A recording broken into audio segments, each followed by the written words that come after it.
জগদ্দল বিধানসভা কেন্দ্রে এবার জমে উঠেছে হাই ভোল্টেজ লড়াই। তৃণমূলের বিদায়ী বিধায়ক সোমনাথ শ্যামের বিরুদ্ধে বিজেপির তুরুপের তাস প্রাক্তন আইপিএস রাজেশ কুমার। চ্যানেল 10-এর মুখোমুখি হয়ে একাধিক ইস্যুতে সরব প্রাক্তন এই অফিসার। পুকুর ভরাট থেকে শুরু করে জমি দখল, একাধিক অভিযোগের সরগরম জগদ্দল। এই পরিস্থিতিতে রাজেশ কুমারের স্পষ্ট বার্তা, দুর্নীতির বিরুদ্ধে কড়া ব্যবস্থা নেওয়া হবে। তিনি জানান, প্রধানমন্ত্রীর গ্যারান্টি অনুযায়ী যত ধরনের স্ক্যাম হয়েছে তার তদন্ত হবে, যারা জড়িত তাদের বিরুদ্ধে কঠোর পদক্ষেপ নেওয়া হবে।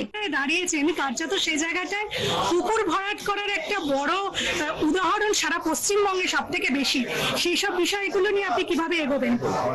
প্রধানমন্ত্রী যে সবগুলো গ্যারান্টি আছে তার মধ্যে একটা অন্যতম গ্যারান্টি হচ্ছে কি যত ধরনের স্ক্যাম এখানে হয়েছে এই সকলকে খোলা হবে, তার তদন্ত হবে এবং যারা এর মধ্যে ইনভলভ আছে, যারা কারাপ্ট পলিটিশিয়ান যারা এর মধ্যে ইনভলভ আছে এবং যারা অফিসার এর মধ্যে ইনভলভ আছে তাদের বিরুদ্ধে যা কিছু কঠোরতম অ্যাকশন নেওয়ার প্রয়োজন হবে ওটা নেওয়া।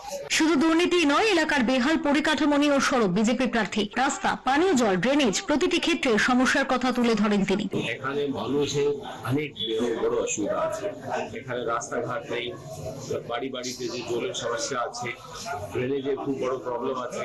যাদের প্রধানমন্ত্রী আবাস যোজনাতে ঘর পাওয়ার কথা সেটা পাওয়া যাচ্ছে না, প্রধানমন্ত্রী সূর্যঘর যোজনা এখানে চালু করা হয়নি। সব সময় তোলাবাজি, টোটো চালাবে, যা কিছু করবে, কোনো দোকান খুলবে, ফল ফ্রুটস বিক্রি করবে না, সবজি বিক্রি করবে না, যা কিছু করবে সব জিনিসের মধ্যে তোলাবাজি আছে। জলাশয়কে ভর্তি করে দেওয়া হচ্ছে এবং তাকে বিক্রি করে দেওয়া হচ্ছে।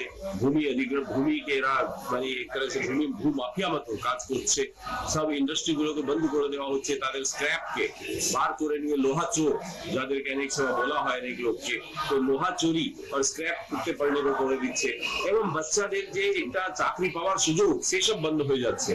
এর জন্য আপনি ভাবুন কি যে ধরনের অবস্থার মধ্যে সাধারণ মানুষকে এরা ফেলে দিয়েছে, বাচ্চাদেরকে বাইরে কাজ করতে হচ্ছে, এখান থেকে জগদ্দল ছেড়ে অন্য রাজ্যে যেখানে বিজেপি সরকার আছে ওখানে কাজ করতে হচ্ছে। তো এই জন্য এত বড় অসুবিধা আছে, এখানে চিকিৎসার কোনো সুবিধা নেই, হসপিটাল নেই, এখানে কোনো কলেজ নেই, এসব অসুবিধার মধ্যে মানুষ রয়েছে।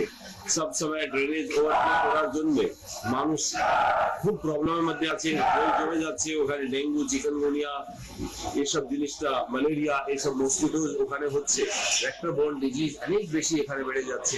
তার জন্য মানুষ কিন্তু এই জন্য এসব জিনিসের জন্য তৈরি করছে। এই জন্য রাজ্যের প্রাক্তন ডিজিপি রাজীব কুমারের সঙ্গে তার বন্ধুত্ব নিয়ে কি বললেন তিনি?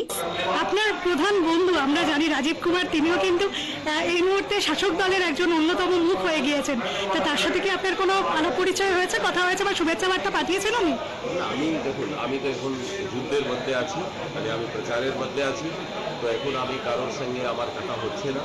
তো পরে যখন কথা হবে তখন আপনাকে বলতে পারবো। আমার ওনাকে শুভেচ্ছা আছে, বাকি সব ঠিক। সোমনাথ শ্যাম যতই দাপট দেখাক, এলাকার লড়াই নিয়ে আত্মবিশ্বাসী রাজেশ কুমার। তার দাবি, মানুষ দুর্নীতির জবাব দেবে ব্যালটে। তার বিরুদ্ধে আপনার লড়াই, তাকে তো তৃণমূল দুর্নীতির জন্য 1 নম্বরে রেখেছে এবং সে তার কাজ করে যাচ্ছেন। তা আপনি তাকে কতটা মানে কিভাবে হারাতে পারবেন? আপনি বলছেন তাকে দুর্নীতির জন্য 1 নম্বরে রেখেছি, ভালো দুর্নীতিযুক্ত লোককে মানুষ তো শাস্তি দেবে, এর মধ্যে তো কোনো দ্বিধাই নেই। মানুষের মাথায় কোনো ডাউট নেই কি যারা দুর্নীতিগ্রস্ত যারা আছে, যারা তোলাবাজ আছে, যারা লুট খসট ভ্রষ্টাচারের মধ্যে যারা যুক্ত আছে, তাদেরকে মানুষ নিজে যা সবক শেখানো আছে ওটা শেখাবে। এবং আমি মানুষের আশীর্বাদ নেওয়ার জন্য বেরিয়েছি, মানুষ আমাকে প্রচুর আশীর্বাদ দিচ্ছে, ভালোবাসা দিচ্ছে।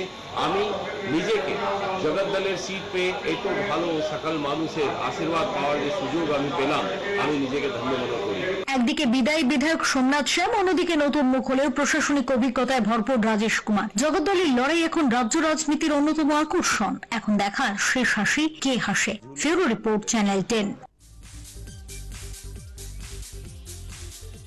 15 বছরের পথ চলা একটা স্টার্টআপ থেকে global IT player Techno Exponent উদযাপন করলো তাদের 15তম প্রতিষ্ঠা বার্ষিকী। আর সেই মঞ্চ থেকে উঠে এলো ভবিষ্যতের বড় বার্তা। রবিবার নোভোটেলের হলঘর ভরে উঠেছিল দেশ বিদেশের টেক লিডার এবং বিজনেস পার্সোনালিটিদের উপস্থিতিতে। এই অনুষ্ঠান যে শুধু একটি বার্ষিকী নয়, বরং একটি বার্তা, তা স্পষ্ট হয়ে যায় গোটা আয়োজনে। মঞ্চে উপস্থিত ছিলেন কোম্পানির সিইও ও chief AI scientist Sabyasachi Saha, founder ও CEO Abhay Debnath, chief business officer Joyen Thakur Saha ও গ্লোবাল সিটিও মাইকেল কলিন। তাদের